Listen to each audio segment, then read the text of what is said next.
Welcome to Listen Your Way Sports. This is Johnny Talent along with Jacqueline Graves. How you doing, Jacqueline? I'm doing great. Well, it looks like tonight we're going to be doing some interviews about the Georgia Buccaneers semi-pro football team. Yes, and they've made Forsyth County their base. That sounds like something exciting. We'll be starting this spring, I think in February, and we've got coach or owner Hugh Dixon on the line. Mr. Dixon, how's everything going? Wonderful, wonderful. How you doing? Doing good. Now, you are the owner of the team. Are you also coaching? I am the owner, and I am the assistant head coach to Coach Zarinov, who is actually he's been sick and trying to get back to health. So I'm kind of just filling in for him as the assistant head coach. I don't do much coaching. We've got some coaches, defensive and offensive coordinators that are much better coaches than I am. Okay, well, we're looking forward to covering you this year. And, Jacqueline, we look forward to having some football in Forsyth County, don't we? That's right. Tell us a little bit, if you know it, about the background of your head coach. Coach Zarinov, it goes back. He's probably got 50-plus years of experience from coaching in the military, I guess, when he was a younger man, and came up, I believe he did a little coaching in college, some pros. He was the actual one of two men. He was the co-founder of the World Indoor Football League, which is what was modern-day arena football. And, he coached, I believe, over in the Sequoia system over in Cherokee County for like maybe 15 or 16 years as a head coach of the JV program there under the coach that just came over to Lambert. Oh, okay. So we got some local ties in there too. Now, you had your tryouts at Lambert. Did you have the first one there? Yes, we did. That's a beautiful facility there, isn't it? Oh, man, unbelievable. Yes, sir.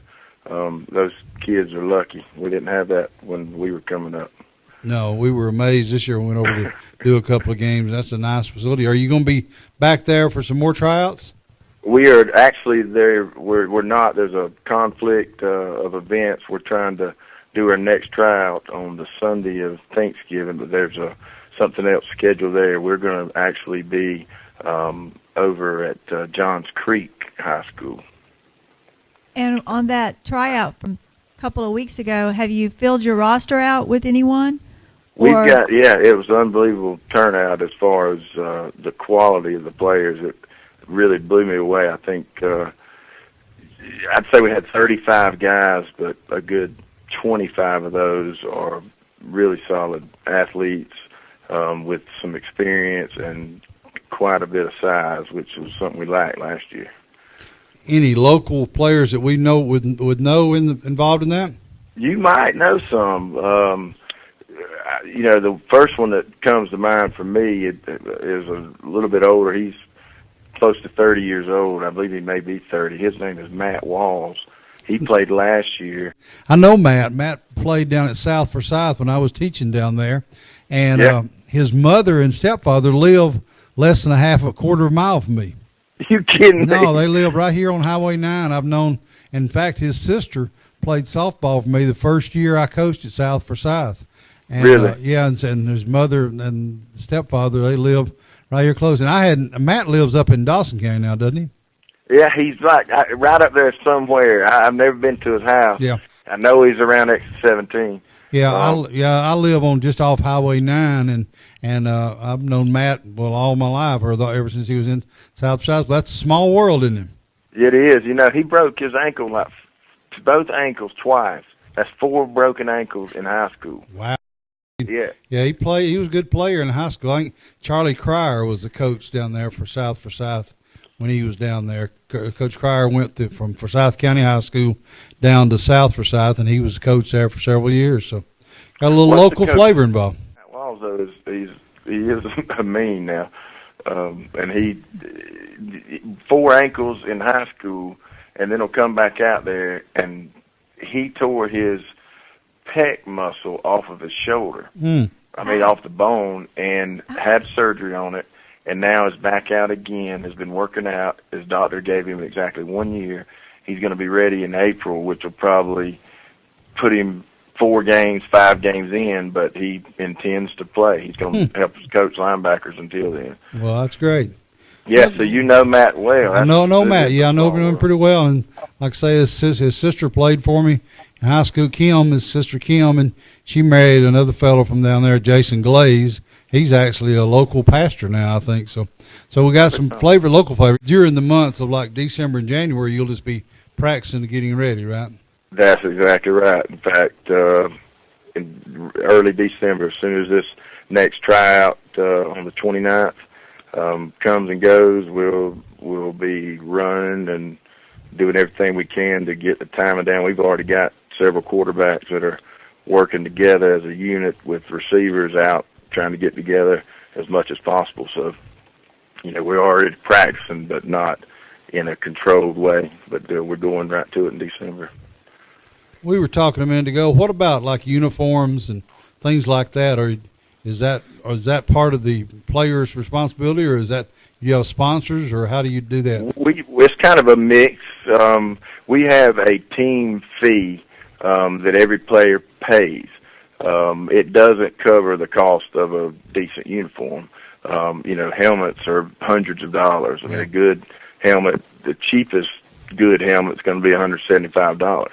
And you can get them more expensive than that. And you've got shoulder pads, and obviously can be a couple hundred or 150, or you're at $300. We typically each player. Our team fee this year is $275 for new players, and I think it's maybe $225 for returning players. But that goes into the pot that helps us cover some of the fees, and then sponsorships. I mean, as far as equipment and uniforms, but then sponsorships also will help cover that. This year, we're going to be asking for sponsors to more or less sponsor individual items. Say, we may ask a sponsor to sponsor our home jerseys, and we'll obviously recognize them at the games, and we may have their logo on our jerseys. And we're looking to we're going to have a good crowd at our games. We're going to do a lot of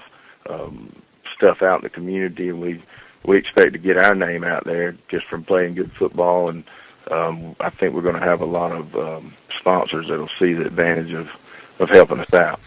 Well, listen, we're glad to have you on, and we're going to give all this information to our listeners, and we'll be mentioning more about you and talking to you more in the future, and we'll be keeping up and hope everything goes good for you this season. That sounds good. I appreciate y'all calling and helping us get the word out. That tryout, everybody knows the time and date and location of that, don't they? That's November the 29th on Sunday, and it's going to be at 2 p.m.? Yes, sir. At Johns Creek High School. There you go. Yes, sir. We hope anybody that is an athlete and wants to play some ball, we'd like to see them out there. I may see if I can get Travis to get in shape here, and we may send Travis down there to try it, maybe a tight end. Well, we've talked about that, actually. Right. Travis and his buddy Steve, we're going to put them both in helmets and see what they can do. That'd be interesting. I might pay to see that now. All right, well, good, and good to talk to you again. And Jacqueline will be talking to him soon, I guess. Yeah, that'll be good to see how they're coming along. Now, do you have a high school yet lined up? You played at Chattahoochee last year. Do you have a high school where you're going to play games? We intend to play most of our games at Lambert. At Lambert, okay. Yes, that'll be good. We're waiting. They have been gracious enough to work with us and go in and look at their schedule as far as the lacrosse and the soccer and all the things that happen in the spring. And I'm waiting to hear back as to what dates will match up with our schedule. Okay. I'm anticipating being able to play the majority of our home games there, which we intend to play 6 games. All right. Well, we hope that works out for you. Yeah, that would be good. And you got that turf field, so you don't have to worry about the grass being bad. It always looks the same. I tell you, it's really nice. No mud bowls. Yes. No mud bowls, and the players' uniforms don't even get dirty. We were amazed at that. Yeah, and the great thing is you don't have to worry about canceling the game. That's true. Because you're going to tear up somebody's field. That's true. All right, again, good luck to you, and everybody go to the GABuccaneers.com and find out more information, and we'll stay in touch. Okay, Johnny. Thank y'all. All right. Thanks for joining us.